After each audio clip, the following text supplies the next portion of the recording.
अच्छा जी डॉक्टर शहजाद, हम जिस तरह से अभी बात कर रहे थे रमज़ान के अंदर, हम इसको इंटरलिंक इसलिए ज़्यादा करें क्योंकि हम रमज़ान में वैसे ही बड़े लेज़ी से भी हो जाते हैं, क्योंकि ज़ाहिर है रोज़ा आपकी एनर्जी को और तरह से लेता है। इबादत अपनी जगह, आपकी दूसरी एक्टिविटीज़ अपनी जगह, साथ अपनी बॉडी को भी आपने मैनेज करना होता है। तो नॉर्मली क्या इशूज़ होते हैं जो लोग आपके पास लेकर भी आते हैं? पहली चीज़ तो मुझे साइमा साहब की बात सुन के बड़ी खुशी हुई कि शायरी अब जीन्स में भी आती है। तो अगर वालिद साहब शायर हैं तो बच्चा भी शायर हो सकता है। हाँ, बिल्कुल। ये तो ज़बरदस्त बात है। अच्छा, दूसरी चीज़ ये कि रमज़ान में होता है कि हमारी चंद चीज़ें लो हो जाती हैं जो हमें तंग करती हैं। मसलन ब्लड प्रेशर लो हो जाता है, हमारा शुगर लेवल अक्सर लो हो जाता है, फिर हमारी जो पानी सबसे ज़रूरी चीज़ है वो कम हो जाता है, जिसको हम डिहाइड्रेशन कहते हैं। बिल्कुल सही। ये सारी चीज़ें वो जो मिल के लेथार्जी करती हैं, मिल के थकावट करती हैं। मसल्स जो होते हैं ना, बेसिकली वो उस एनर्जी लेवल पे वापस नहीं जाते।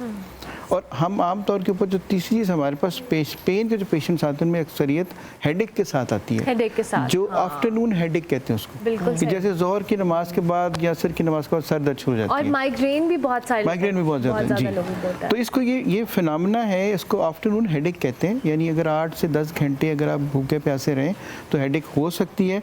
उसकी एक वजह अगेन डिहाइड्रेशन है।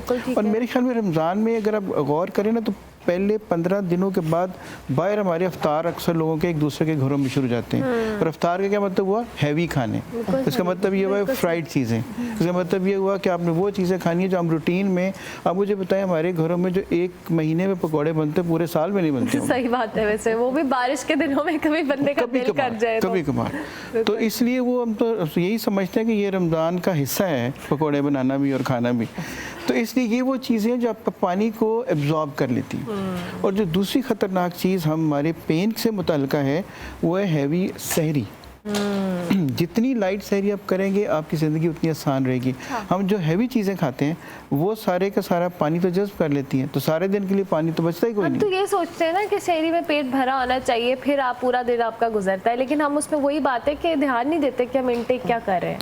थोड़ी सी बैलेंस डाइट ले लें और ख़ास तौर के ऊपर और कुछ नहीं कर सकते तो अफ्तार और सहर के दरमियान अपनी पानी की मिकदार बढ़ा दें, सिर्फ पानी की। क्योंकि जितने ड्रिंक्स हैं, फिजी ड्रिंक्स हैं, इवन कॉफ़ी, इवन चाय, ये सारी वो चीज़ें हैं जो हमें पानी की जिस्म में कमी करती हैं। बिल्कुल सही है, बिल्कुल सही है। अच्छा शहजाद साहब, नॉर्मली आपने जैसे भी खुद भी बात की कि पानी की कमी है, लोगों को रियलाइज़ नहीं होता, जैसे आप हेडेक की भी बात करें, कि उनको इशू है क्या, कौन सी चीज़ उनको ट्रिगर कर रही है। उनकी बॉडी पेन है, सर में दर्द है, कोई शोल्डर्स में या मसल पेन है, तो उनको आइडिया नहीं है और मेन रूट कॉज भी समझने की कोशिश नहीं करते। हम उसको मुख्तलिफ चीज़ों से एसोसिएट कर देते हैं और फिर वो जब प्रोलॉन्ग होती है तो कॉम्प्लिकेट हो जाता है। बिल्कुल ऐसे ही है। अच्छा, दूसरी चीज़ जो रमज़ान में हम ऑब्ज़र्व करते हैं वो है हमारे खाने और सोने का टाइम दोनों उलट पुलट हो जाते हैं। अब रात को जाके देखिए, अक्सरियत वो कुछ सहरी करके सो रहा है या लेट सो रहा है, और फिर जल्दी सुबह आप लोग जिन्होंने बनानी है वो सुबह 2-2:30 बजे उठ के बैठ जाते हैं, तब वो जाके वो बना सकते हैं। इसका मतलब कि ना खाने का टाइम रहा ना सोने का टाइम रहा। यही वो चीज़ें हैं जो मसल्स को अपनी जगह पर वापस नहीं आने देती। फिर हमारी जो मेलाटोनिन लेवल्स है बॉडी के अंदर जो नींद को कंट्रोल करते हैं वो भी नहीं रहते। फिर डाइट के साथ साथ हमारी एक्टिविटी कम हो जाती है, बढ़ती नहीं, कम हो जाती है। तो हम तो यही कहते हैं अपनी एक्टिविटी जारी रखें, चलते फिरते रहें और खाते पीते रहें, लेकिन एक इत्तेदाल में, तो दर्दें भी नहीं होंगी, नींद भी ठीक रहेगी, और ये सारी चीज़ें वो जो आपके बॉडी को एनर्जाइज रखेंगी। बिल्कुल ठीक है। अच्छा डॉक्टर शहजाद, हम अभी बात भी कर रहे थे कि ऑफ एयर भी के लोगों के बहुत ज़्यादा इश्यूज़ हैं और जो ट्रिगर पॉइंट्स होते हैं, बहुत सारे लोगों को आइडिया नहीं होता कि कौन कौन सी उनकी, अगर किसी को माइग्रेन है, जॉइंट्स का पेन है, आपके शोल्डर्स में कोई खिंचाव है, तो क्या वजह है, क्यों होता है। अवेयरनेस पॉइंट ऑफ व्यू से भी हमें बताइएगा लोग जब आपके पास आते हैं तो। अच्छा, बहुत सारे लोगों को ये अंदाज़ा नहीं कि पेन एक पूरा एक अलग से सब्जेक्ट है। अब होता है कि हमारे बेशुमार लोग जो सबसे पहले शुरू करते हैं अपनी घर में जो पड़ी हुई मुख्तलिफ नामों से दवाइयाँ उनको खाने से, और जब उनको फ़र्क नहीं पड़ता तो फिर और दवाइयाँ खाई जाती हैं। देसी टोटका भी आता है, देसी टोटके बीच में आ जाते हैं, बहुत और बड़ा कुछ आ जाता है, मुख्तलिफ किस्म के तेल भी आते हैं और भी बहुत सारी चीज़ें आती हैं। बिल्कुल सही। मैं ये नहीं कहता कि आप ये ना करें, आप जिस तरह से भी किसी को आराम आता है उसको कोशिश करनी चाहिए। लेकिन देखिए, अभी आपने ट्रिगर पॉइंट्स का जिक्र किया। ट्रिगर पॉइंट्स हम खास तौर के ऊपर एक लफ्ज़ इस्तेमाल हम करते हैं, फाइब्रोमाइल्जिया। ठीक है। ये ख़वातीन में ज़्यादा होता है, ख़ासतौर पे वो जो कंधे में दर्दें होती हैं, कमर के नीचे हिस्से में, ऊपर वाले हिस्से में खिंचाव रहता है, काम नहीं होता, सुस्ती थकावट रहती है। अल्टीमेटली खातून जो होती है वो नाराज़ रहती है, गुस्से में रहती है, हर वक्त गुस्सा जिसके ऊपर सामने आया उसके ऊपर निकल जाता है, लेकिन उनको ये समझ नहीं आ रही होती कि what is wrong with them.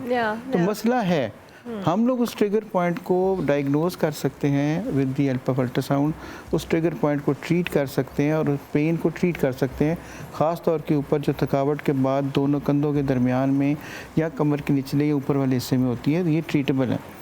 Number 2, हम सबको ये कहते हैं कि अगर आप अपनी ज़िंदगी में 2 चीज़ें, अगर थोड़ी सी डाइट बेहतर कर लें और थोड़ी सी एक्सरसाइज ऐड कर लें, वॉक कर लें, थोड़ी स्ट्रेचिंग कर लें, तो बहुत सारी दर्दें ठीक हो सकती हैं। और ख़वातीन जो घरों में हमारी बहनें बेटियां हैं, अगर वो घर के अंदर अपने उस प्रेमिसेस के अंदर, छत के ऊपर, गली में, जहाँ उनको जगह मिले, पार्क जाना ज़रूरी नहीं, कोई एक्टिविटी तो करें, तो ये ट्रीटेबल है सारी। बिल्कुल ये सारी जॉइंट पेन्स भी और मसल पेन्स। मोबिलिटी होनी चाहिए आपकी, मोबिलिटी होनी चाहिए। That's the most important thing. अगर आप कोई भी वॉक करें, ब्रिस्क वॉक करें, कोई नॉर्मल वॉक करें, जॉग करें, आपकी कोई ना कोई एक्टिविटी हो, तभी आपकी चीज़ें बेहतर होती हैं। शहजाद साहब, इन द एंड हमारे प्लेटफॉर्म से देखने वालों को कोई भी मैसेज देना चाहें ड्यूरिंग रमज़ान, या कोई मोबिलिटी रिलेटेड टिप्स जो आप समझते हैं कि ख़वातीन को स्पेसिफिकली या वैसे भी इन जनरल आपको करना चाहिए ताकि आपकी जो मोबिलिटी है वो भी बरकरार रहे और आपकी जो पेन ट्रिगर होती है मोस्ट ऑफ द टाइम, इसको भी अवॉइड किया जा सके। सिर्फ 2 छोटे छोटे मैसेज हैं जी। रमज़ान में किसी चीज़ को मैं खाने को तो मना नहीं करता, लेकिन सिर्फ एतदाल में लें। पानी का इस्तेमाल ज़्यादा रखें। अपनी ख़ास तौर पे जो लोग हमारे पास पेशेंट्स आते हैं जिनको ब्लड प्रेशर है या शुगर है, वो अपनी दवाइयाँ ज़रूर लें। अक्सर ये दवाइयाँ लेते नहीं या कम कर देते हैं, जी मैं तो सारा दिन भूखा रहता हूँ, मुझे दवाई की ज़रूरत नहीं, ऐसा नहीं है। फिर अगर आप अपनी डाइट को थोड़ा कर लें और थोड़ी ज़्यादा वक्फे में लेते रहें तो कुछ नहीं होता। और अफ्तार और सहर के दरमियान जितना पानी पी सकते हैं वो पिएँ, बाकी सब चीज़ें ठीक हो जाती हैं। डिहाइड्रेशन नहीं ठीक होती, और यही डिहाइड्रेशन जिसमें दर्दें भी करती है, ये डिहाइड्रेशन ब्लड प्रेशर लो भी करती है, डायबिटीज़ लेवल भी लो करती है, और ओवरऑल बंदा सारा दिन बिल्कुल सुस्ती में, काहली में बैठा रहता है। और थोड़ी सी एक्सरसाइज ज़रूर करें। आपका रमज़ान बहुत अच्छा गुजरेगा, आपकी ईद बहुत अच्छी आएगी, और आपके दिन, आपकी इबादत, आपको मज़ा आएगा काम करने में। इंशाल्लाह।